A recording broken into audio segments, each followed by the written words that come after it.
todo el país. Este es el programa Detallista y Globalización, que es una producción de FENACODET, y le llega a ustedes gracias a la cortesía de Pasteurizadora Rica, la Cervecería Nacional Dominicana, la Cooperativa Monbueno, el Banco Central de la República Dominicana, Induban, el Ministerio de Industria, Comercio y Pyme y Codepa. Vamos a compartir, como cada sábado, con Luis Yepes Uncar y Héctor Sánchez. Héctor Sánchez todavía no está, pero llegará pronto. Buenos días, Luis, ¿cómo está? ¿Cómo te sientes? Muy buenos días, Ramón. Me siento muy bien y muy contento de compartir este sábado con este programa Detallista y Globalización con todos los amables televidentes que siempre nos siguen. Yo quiero llamar la atención o requerirle a los comerciantes y a los compañeros detallistas, a los pequeños empresarios, y por qué no al país, que la única forma de liberarnos de este mar es vacunándose. Vacunándose, porque ya lo de la mascarilla, la gente está en un incumplimiento total. Tú vas a un barrio y nadie tiene mascarilla. Cualquiera de los barrios de la capital, tú encuentras a la gente en la calle ya sin ninguna protección. Sin embargo, los datos indican que la pandemia está repuntando otra vez en el país. Ojalá no llegue a consecuencias mayores por la falta de la gente. Por ejemplo, en el caso de las prohibiciones que quieren hacer sobre las vacunas y la participación en sitios masivos, en los trabajos del Estado, vemos que hay resistencia de un lado y de otro lado hay cierto apoyo. Lo que yo entiendo es que nadie tiene derecho a enfermar a otra persona. Usted puede tomar su decisión de no vacunarse, pero no la decisión de infectar a otro, aunque algunos me dicen que si tú estás vacunado, pues no te voy a infectar. Eso significa que cada vez que usted está en contacto con otra persona que está infectado o no está infectado, le va a producir a usted o lo va a contagiar. Ahora, los que están vacunados tienen el virus, y yo pienso que pueden contagiar a los otros. Hasta donde no sé, Yepe, que tú tienes conocimiento de esta parte.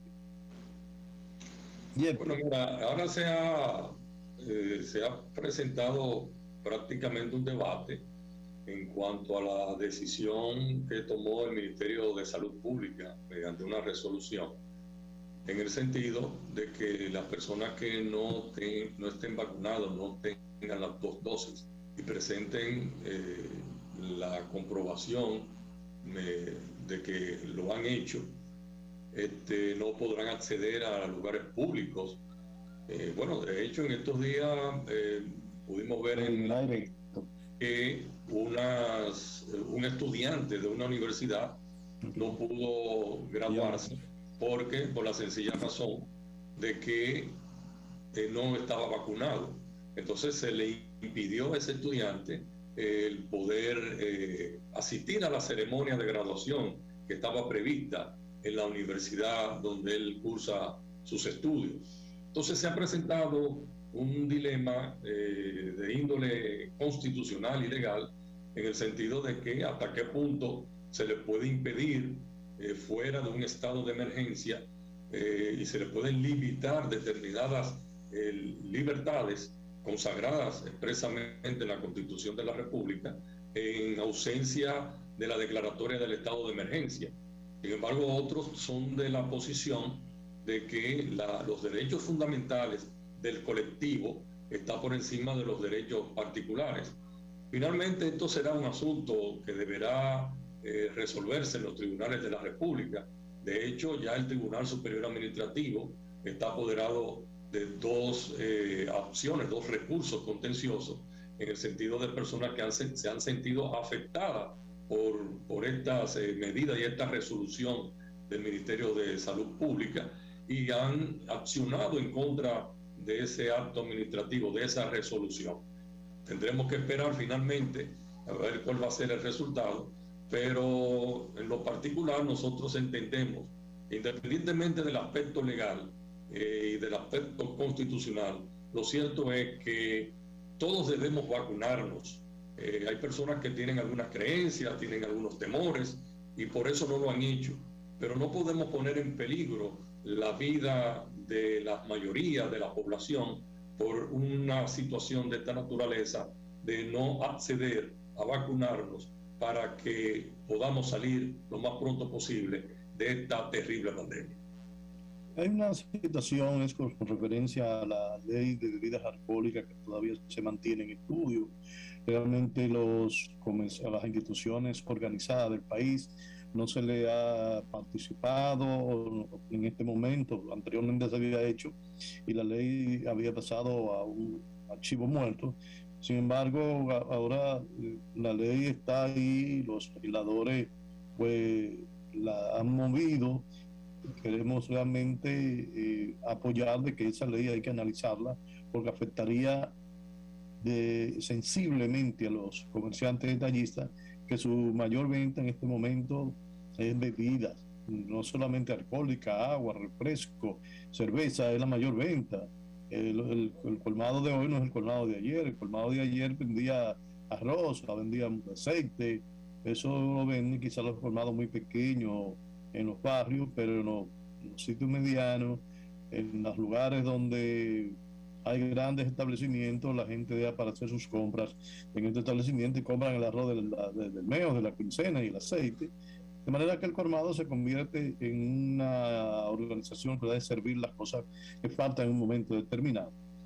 De manera que esa ley hay que verla, debemos ponderarla y ver hasta qué punto se llega con esa ley. También queremos informarle, quizá un poco tardío, y a unirnos al dolor de Isidro Sosa, a quien le falleció a la familia Sosa, le falleció su madre, lo cual nos unimos a él. Es un gran dirigente, participado muchísimo, porque no sé bastante, en las actividades de FENACODET. Pues nada, estamos con él y cada una de las cosas que pasan a los detallistas a nivel nacional nos pasa a nosotros. Que Dios la coja en su seno a la señora. Hay un problema con el cambio de los peripones. La Bisané está cambiando los peripones en los colmados. En esta ocasión lo hizo la semana pasada, una semana antes de echar las tarjetas. Bisané, al hacer el cambio, parece que la planificación, la programación de los equipos no ha sido bien hecha, porque hay muchos negocios que no han podido transar, colmados que no han podido transar porque el aparato no se lo permite o le da error, y los representantes de Bisané no responden a esta llamada de los comerciantes, y cuando responden le dicen que eso viene de allá, que viene hecho, y que el representante de la zona, por ejemplo, no puede, no tiene los recursos como antes para modificarlo o arreglarlo. Parece ser también que en el día de ayer hubo un gran problema con esto, porque muchos colmados estaban fuera del sistema y habían otros que sí estaban funcionando, y los que estaban funcionando son precisamente los que no le habían cambiado el aparato, el verifón. Pues vamos a dar con esto, dejar abierto el diálogo con Bisanet para buscar la forma de que esta organización que trabaja con me refiero a los verifones que usan en solidaridad, pues resuelvan el problema, porque ahora se está yendo la venta de los colmados, se van al que tiene verifón, al que está recibiendo, y aquel pequeño comerciante o pequeño colmado que ha hecho algún compromiso para servirle a la población en un momento determinado, pues se va a quedar con los compromisos y las ventas se le van a ir a otros. De manera que vamos a ver si Bisanet resuelve eso lo antes posible. Vamos a una pausa y en breve regresamos. Cambio de televidente, no.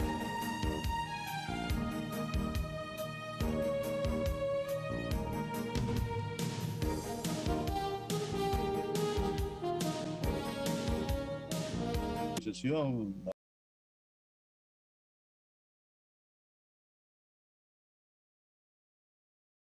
Buenos días a ti, a Yepe, a todos los televidentes, a los detallistas del país.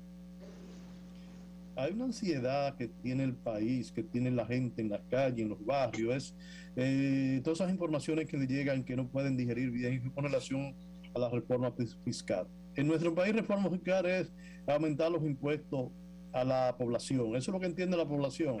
Cuando hay reforma fiscal, siempre se han subido los precios, se han modificado cosas o se han hecho cosas para que lo sienten como que le está perjudicando. Por ejemplo, el punto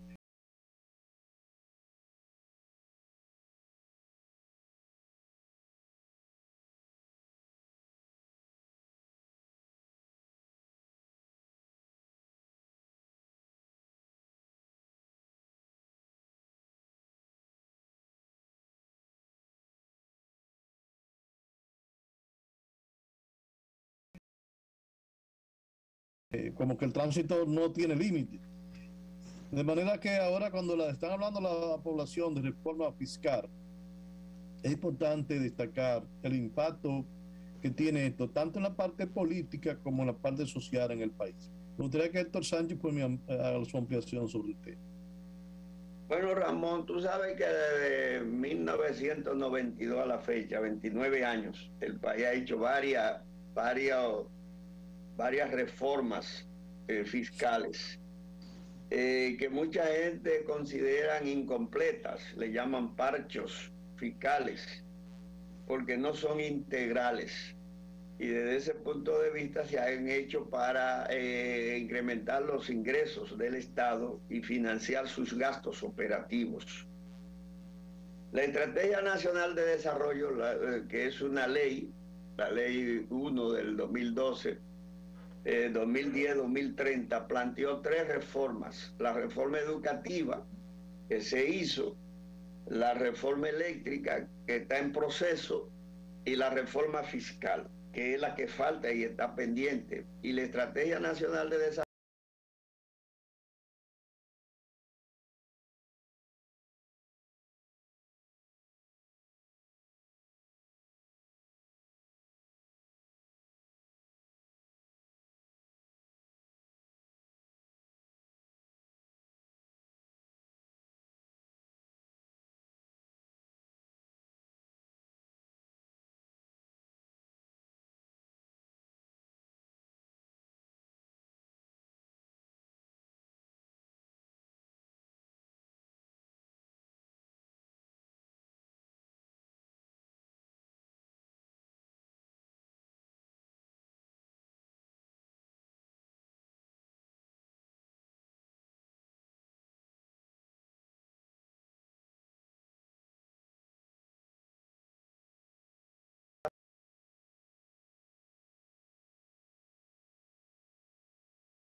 Del Estado, gastos e inversiones del Estado.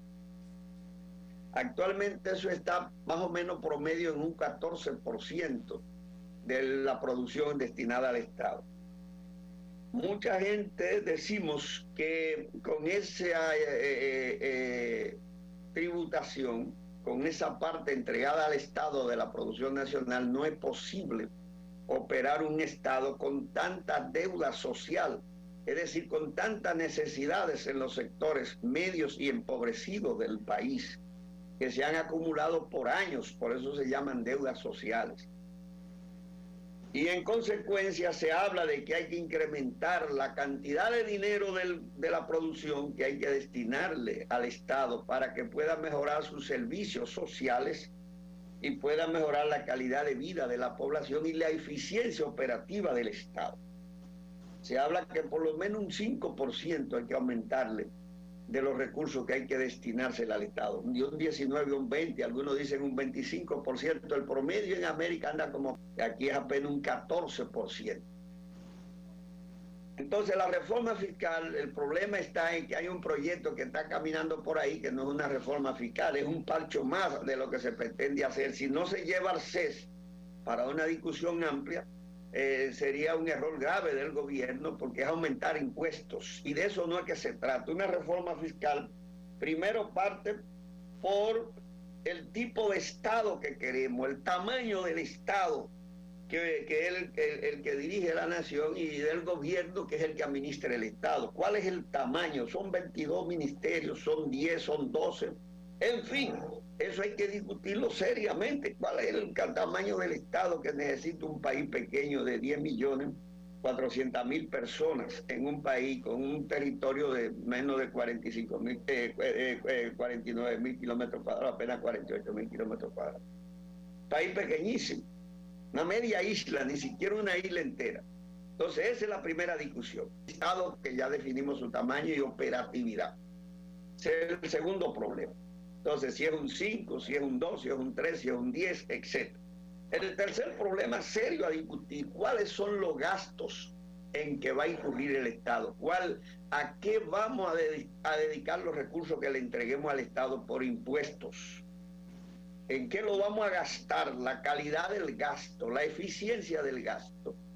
Y sobre todo, cómo se va a gastar para evitar que la corrupción, la dilapidación y el desvío a fines personales de esos recursos, tal como se ha venido haciendo desde que se fundó la República hasta hoy. De tal manera que ese es el otro problema, la calidad del gasto, el tamaño y a qué dedicamos el Estado. Actualmente se dedica casi el 88% a gastos corrientes, gastos que se van, sobre todo a servicios personales, al gasto de la deuda pública, los servicios de la deuda pública, y a otros gastos corrientes para mantener el Estado. Eso no es posible.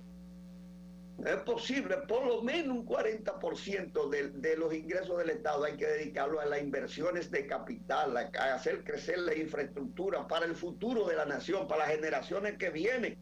No comérnoslo todo ahora, la generación presente, porque si no, no va a haber desarrollo, ni sostenibilidad, ni apoyo al desarrollo nacional sostenible e inclusivo.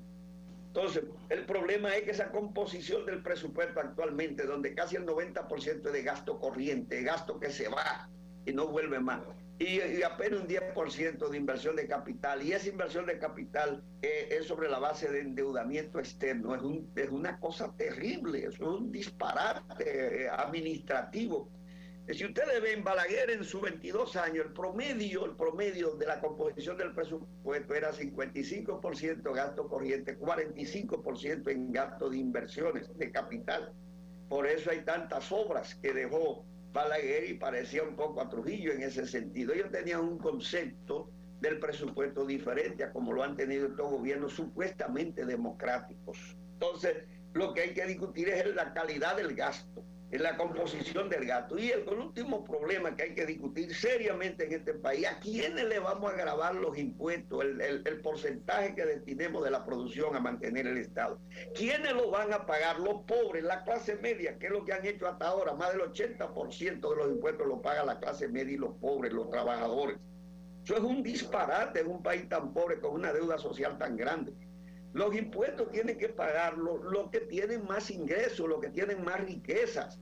Si queremos redistribuir el ingreso nacional y mejorar y elevar los niveles de vida de la clase media y los pobres, entre ellos los desempleados, los indigentes, tiene que ser repartiendo el ingreso vía el presupuesto nacional, que una gran parte de la producción de la riqueza que tienen la minoría dominicana, que es la dueña de la mayoría de la riqueza, sea la que pague los impuestos, transfiera al Estado, para que el Estado transfiera servicios de calidad y de cantidad a la población más menesterosa del país. Entonces no puede seguir esta tributación regresiva, cargada al consumo, al ITEVIS, al todo el mundo por igual. No, los que tienen más ingresos, tienen más riqueza, más propiedades, más lujo, más bienestar, son los que tienen que pagar por lo menos el 80% de los impuestos del país. No, esto no puede seguir así. Eso es un disparate. Con una tributación regresiva como la que tenemos, no va a mejorar jamás la distribución del ingreso y se va a elevar las condiciones de vida de los más pobres. Entonces ese es el otro problema serio que debemos discutir en este país. ¿A quiénes le fijamos los impuestos? El otro problema es simplificar la tributación, que tantos impuestos pequeños que no producen nada. Eso tenemos que verlo, reducir los impuestos a una cantidad tal que sea manejable administrativamente y que evite la ilusión y la evasión, que es el otro problema a controlar. Hay que mejorar la administración tributaria para que la evasión en el impuesto sobre la renta y en el ITEVI, que es altísimo en este país, eso sea eliminado, porque de nada si usted con fijarle el impuesto a unos sectores que no lo pagan, que lo eluden o lo evaden, y el Estado nunca llega a recaudar el monto que supuestamente debe recaudar. Entonces hay que controlar la evasión y la ilusión, mejorando la administración tributaria, eficientizándola, mecanizándola, tecnificándola, digitalizándola para que se evite que la gente no pague los impuestos o se la busque con doble y tres.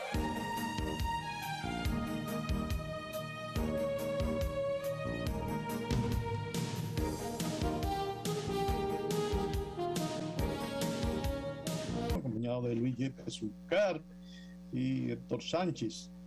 Y conversamos con Héctor Sánchez, tenía un tema importantísimo que apasiona la ciudad y sobre la reforma fiscal. Vamos a ver cómo las conclusiones que después de lo expuesto por él, pues llegamos, Héctor.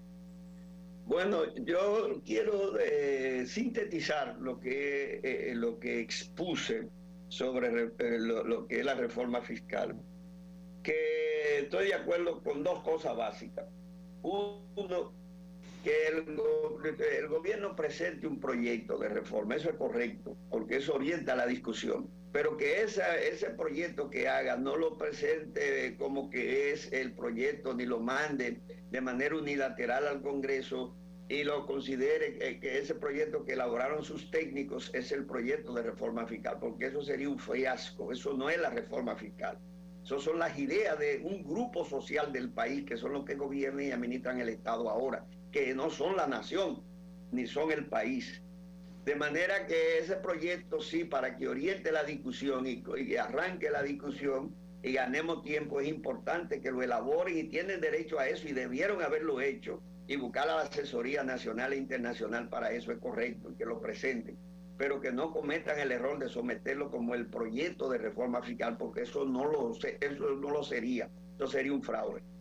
La segunda cosa con la que sí estoy de acuerdo es que la reforma fiscal es una necesidad, debió haberse hecho hace 5 o 6 años atrás, no esperar, no se puede aplazar más, que no me vengan con la historia de que no hay tiempo, que este no es el momento, no, siempre es un momento adecuado que el Estado tenga los recursos que necesita para operar eficientemente al servicio de la gran mayoría de la nación. Siempre ese tiempo es adecuado y hay que buscarlo. Cuando no se quiere, siempre se está evadiendo la responsabilidad. De manera que yo creo que es el momento que comencemos a discutir y que para el 22 tengamos una reforma fiscal consensuada, objetiva, científica, adaptada a la realidad nacional y a los mejores intereses del país y del desarrollo inclusivo y sostenido del país. Yo creo que este es el momento. Luis Yepes Ulcar, de acuerdo a lo expuesto por Héctor Sánchez, ¿tienes cuál es la posición suya frente a la reforma? Mira, sobre la reforma fiscal, lo primero que yo debo decir es que debe presentarse, el gobierno debe presentar esta reforma que va a proponer al Congreso y va a presentar al Congreso, debe presentarla en el Consejo Económico y Social para que allí se debata con los diferentes sectores y se pueda llegar a un consenso de la reforma fiscal, que no es más que el gravamen y la grabación con impuestos de muchos renglones por el déficit que tiene el presupuesto del año 2022.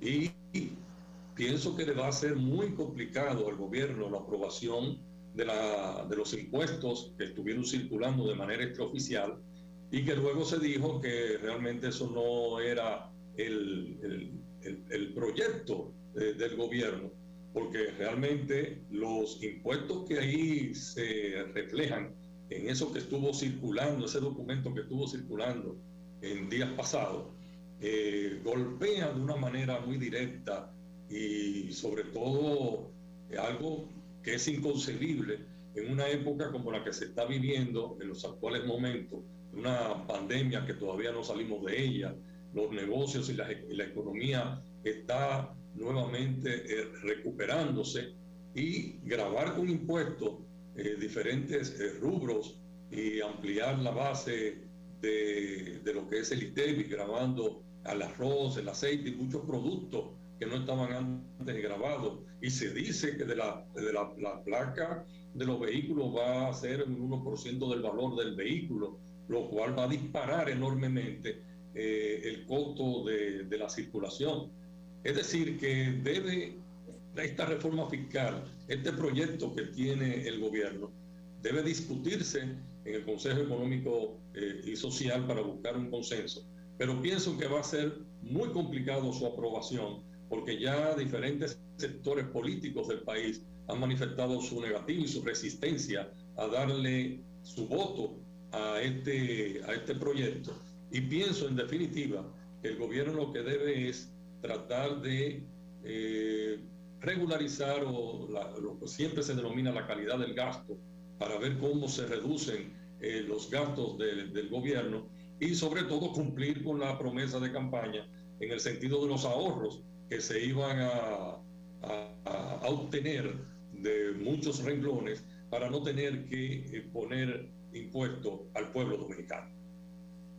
Bueno, por referencia a eso, realmente hay una preocupación de la población, y la posición de ustedes es la posición de la población en sentido general. Ahora, el consenso a través del CES no es tan fácil. Ya, por ejemplo, la Asociación de Productores de Licores, de Bebidas Alcohólicas, pues ya ha puesto su punto de vista, lo han puesto lo del sector eléctrico, el sector turístico ahora parece la niña bonita que no se puede tocar tampoco. De manera que el único sector que yo veo que tiene quien lo represente es la masa popular, el pueblo, en esa mesa que tiene representantes de diferentes sectores, y lo que representan los sectores quizás no representan el total de las masas del pueblo. Entonces hay que ver hasta dónde terminará esto, y lo que siente la población es que va a ser lo mismo. Tenemos que pagar los impuestos, se van a reflejar en los productos, y al final todos vamos a cargar con ese impuesto. Vamos a una pausa y en breve estaremos nuevamente con ustedes.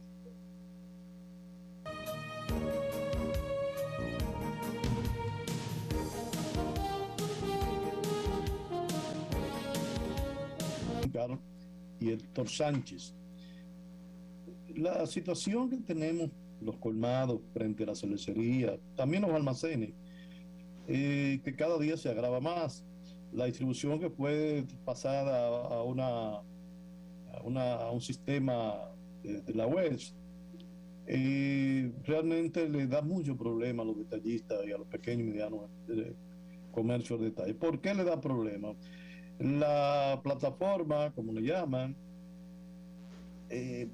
manda que tú puedes facturar, tú lo facturas, después que lo facturas, te dicen el valor, te lo dicen el lunes, el miércoles, y la cerveza a lo mejor o el producto te llega 2 días después.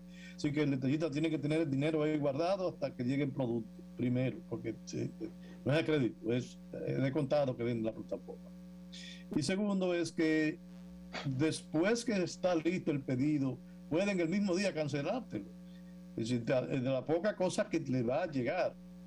Pero se ha hecho una buena promoción, la cervecería dice que la botella, que los plásticos, de manera que los colmados se han ido adaptando al por qué no hay cerveza. Ahora, el que no se está adaptando a la población, porque está pagando la cerveza hasta 300 pesos más caro que el precio que sale, que salía anteriormente, 300, 400, hasta 500 pesos se ha vendido. La cervecería se ha tratado de diferentes formas de explicarle a la población, pero por la parte de abastecimiento y después de la pandemia, que la gente siente un poco libre, tuve la ciudad en la noche, pues algarabía, y la gente aquí, con el calor que hace, lo que prefiere es la cerveza. Toman ron, pero realmente la cerveza, y especialmente la cerveza Presidente. De manera que llamamos a los representantes, a la administración de la cervecería, a que agilicen la solución, porque es un problema que está afectando. Y le está afectando a ellos también, porque el producto se está vendiendo más caro que como a ellos les gustaría que llegara al mercado. Hay otra situación que está pasando, y eso es en Las de Reyes, Ciudad Nueva, sobre que estaban demoliendo el parqueo de Ciudad Nueva y fue paralizado. Me gustaría que Luis Yepes pues me amplíe sobre la situación del parqueo de la José Reyes, que creo que es miembro de la asociación de la calle El Conde. Luis.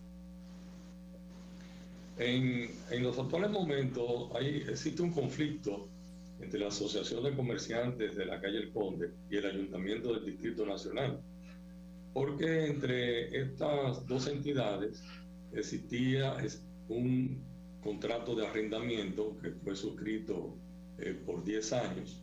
El ayuntamiento ha entendido y entendió que había llegado a su término y que, por vía de consecuencia, no estar vigente el contrato de una manera unilateral, sin ningún tipo de sentencia ni autorización judicial ni con el auxilio de la fuerza pública, irrumpió en las oficinas administrativas de Azoconde de una manera arbitraria e incalificable. Con un pico rompieron las puertas administrativas sin la presencia de un juez de paz para la apertura de puertas, como establece el procedimiento. En fin, incurriendo en una serie de ilegalidades, y fue desalojado. Sin embargo, muy hábilmente, el Ayuntamiento del Distrito Nacional dio un giro rápido cuando se dio y se percató de la ilegalidad de su actuación en cuanto al desalojo propiamente dicho. Y entonces el giro que dio para sensibilizar a la opinión pública fue manifestar que ese parqueo adolecía de fallas estructurales que requerían de una reparación y una intervención, y que fue ese el motivo para proteger tanto toda la estructura del parqueo como la integridad física de sus usuarios, que se produjo el desalojo. Sin embargo, también en ese caso violentaron la ley 4848 de 1958 en cuanto al procedimiento y el debido proceso establecido en la misma para declarar un determinado inmueble como peligro público y finalmente también para obtener la autorización de su demolición. Esto fue llevado a los tribunales de la República, específicamente al Tribunal Superior Administrativo, y la presidencia del Tribunal Superior Administrativo dictó una sentencia suspendiendo la resolución del Consejo de Regidores del Ayuntamiento del Distrito Nacional que autorizaba a la administración la demolición de ese parqueo. Con esto realmente ha tenido un duro revés el Ayuntamiento del Distrito Nacional, y esto tiene el mensaje positivo de que ninguna autoridad, ninguna institución del Estado puede actuar al margen de la ley ni la Constitución de la República, porque estamos viviendo en un Estado social, democrático y de derecho, donde el respeto de los derechos y de las leyes es fundamental y nadie está por encima de la ley. Por suerte tenemos un Tribunal Superior Administrativo imparcial, responsable, que está cumpliendo con su rol, y por eso vemos de manera recurrente y frecuente cómo este tribunal dicta sentencia en contra de la administración, en contra del Estado, en contra de las instituciones que han violado las leyes y la Constitución de la República. Así que nosotros queremos realmente reconocer el trabajo del Tribunal Superior Administrativo, y ojalá que el Ayuntamiento del Distrito Nacional deje la prepotencia propia de cuando se está en posiciones de poder y oiga el clamor, el reclamo de los propios usuarios del parqueo de la José Reyes esquina El Conde, que quieren la apertura de este parqueo, porque al estar estacionando sus vehículos en la calle, estos han sido objeto de robo, de violaciones. Incluso hubo una señora que lo vimos en las redes sociales, que encontró su vehículo en 4 bloques.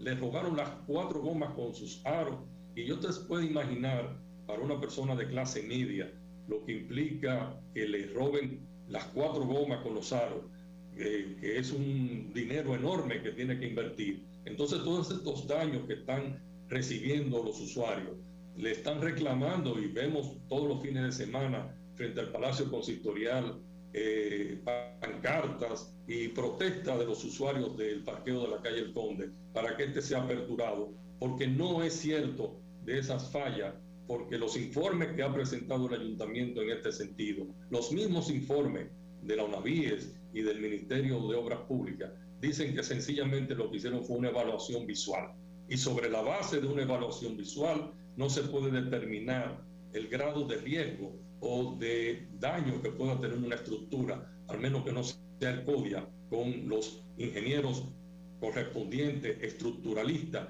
que determinen si real y efectivamente tiene esa falla. Y vuelvo y reitero, esto no ha sido más que una excusa para justificar el desalojo que hicieron en contra de Azoconde. Bueno, hay una situación también en el país, y especialmente para los pequeños y medianos comerciantes y los pequeños empresarios que utilizan la energía eléctrica, y es la eliminación del subsidio de la energía eléctrica.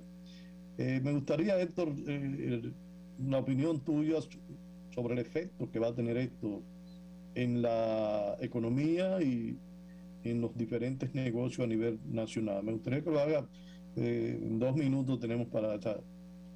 Bueno, los subsidios tienen que ser revisados todos en República Dominicana, a todas las empresas públicas y privadas, para ver su naturaleza y su alcance y su impacto social de esos subsidios, porque aquí se gastan 231.000 millones en exoneración y subsidios, que es un escándalo en un país tan pequeño. El gasto tributario es como un 6% del Producto Interno Bruto, y eso es altísimo para un país con una deuda social tan alta como la República Dominicana.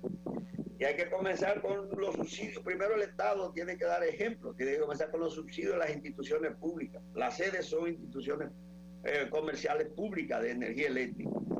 Y hay que, ese déficit constante hay que revisarlo, pero hay que ver si es un problema del costo de la energía o es un problema administrativo.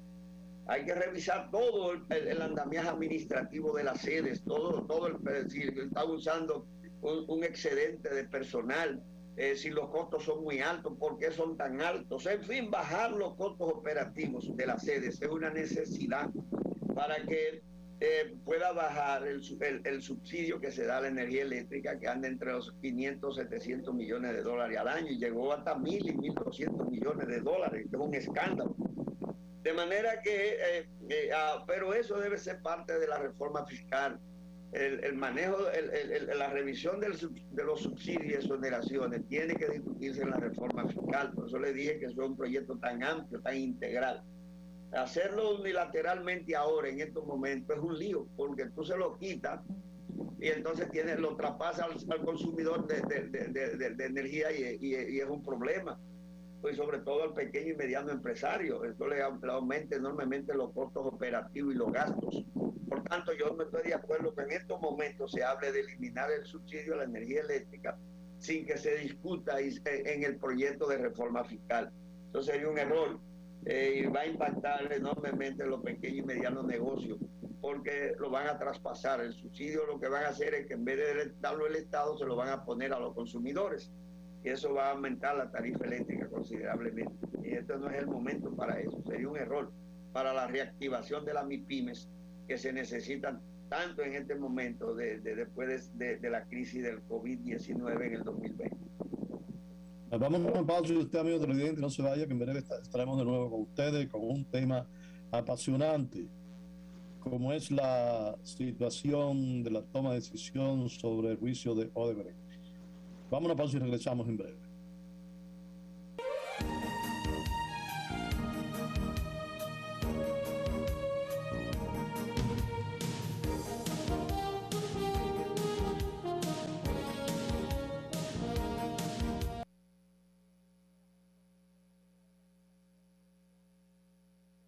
Héctor Sánchez, ambos asesores de Benacodet y asesores Luis Betzuncaras en el área legal y Héctor Sánchez en la económica.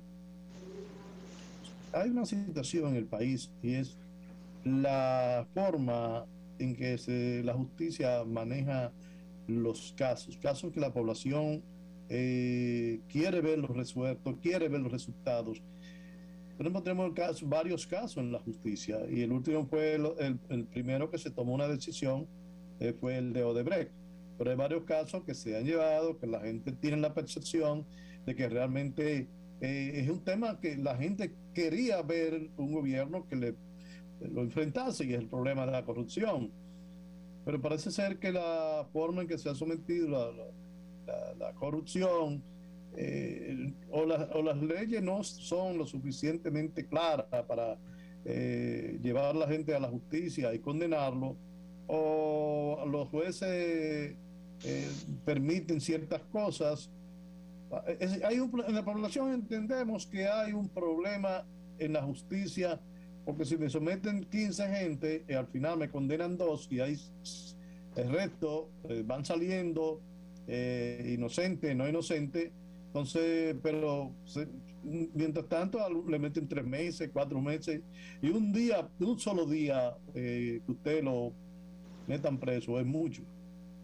Entonces, cuando por un mes que le metan preso a una persona, o que esté preso una persona, y al final, si no, tú eras inocente, pues tú no tenías que ver, debía de ser lo contrario. La gente, usted es inocente hasta que no se demuestre que es culpable.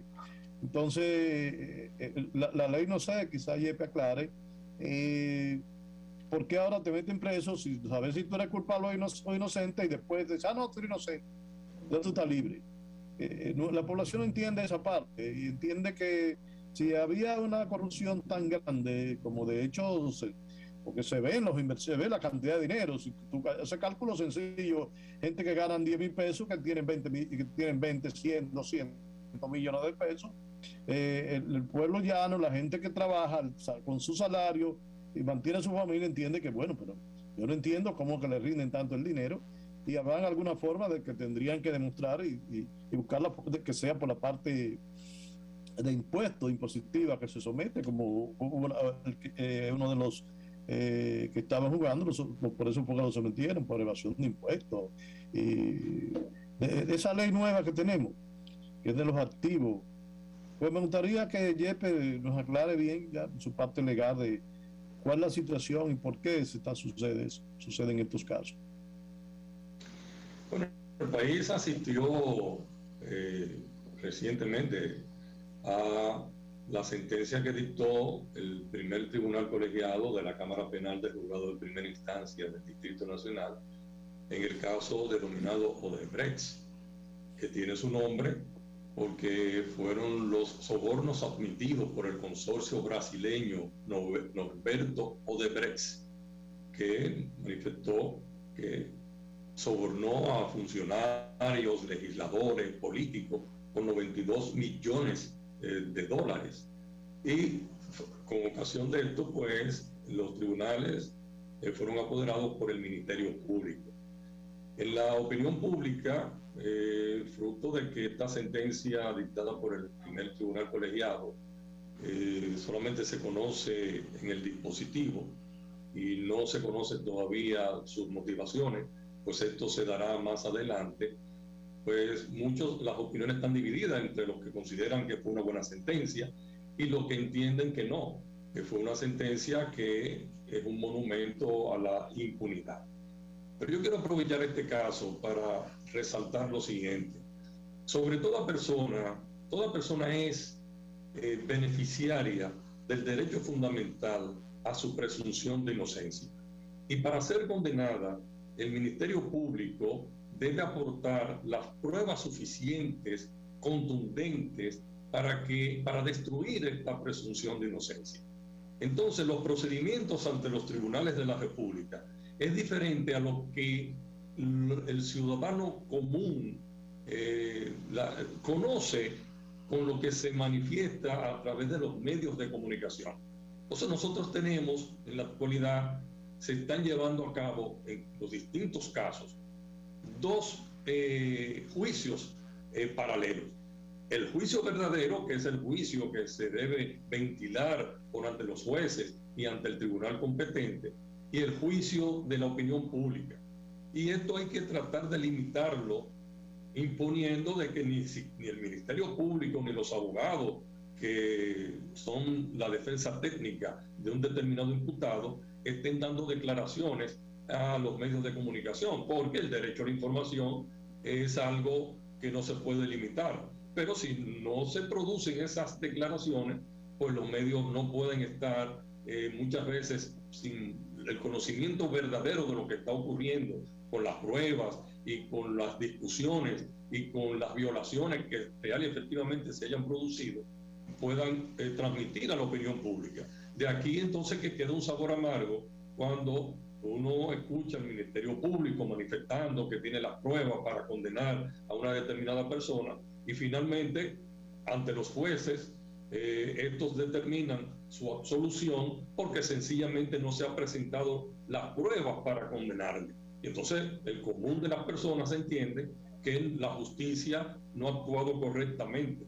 Pero es que lo que se ha transmitido a la opinión pública es que estas personas ya son culpables, se tienen las pruebas y finalmente cuando los jueces conocen esas pruebas, pues no pueden actuar inobservando esas pruebas que se han presentado y por tal razón, si no hay las pruebas que a usted lo condenen de los hechos que se le indilgan, entonces debe ser absuelto. Entonces, en definitiva, lo que nosotros entendemos es que no solamente en el caso Odebrecht va a ocurrir esto de que las personas consideran que la sentencia fue mala, otros consideran que fue buena, porque mientras se airee en la opinión pública temas técnicos que se puede forjar una idea de que una determinada persona es culpable sin habérsele comprobado, y hasta que no intervenga una sentencia con autoridad irrevocable de la cosa juzgada, todo el mundo se considera inocente. Y es en los tribunales, con las pruebas correspondientes, que se puede condenar a una persona. Y para eso, entonces, el Ministerio Público debe emplearse a fondo buscando esas pruebas, pero cuando se discute esto en la opinión pública, queda este sabor amargo que muchos tienen de que si se hizo o no se hizo una buena administración de justicia. De esta forma, hemos llegado al final de su programa Detallista y Globalización. Recordarle que es una producción de Pinacodet y llega a ustedes gracias a la cortesía de Pasteurizadora Rica, Cervecería Nacional Dominicana, la cooperativa Momón Bueno, el Banco Central de la República Dominicana, Induban, el Ministerio de Industria, Comercio y Pyme y Codepa. Hasta el próximo sábado, les decimos Luis Yepes Uncar, Héctor Sánchez y Ramón Tejeda. Nos vemos el próximo sábado, amigos televidentes, a la misma hora y por este mismo medio. Nos vemos.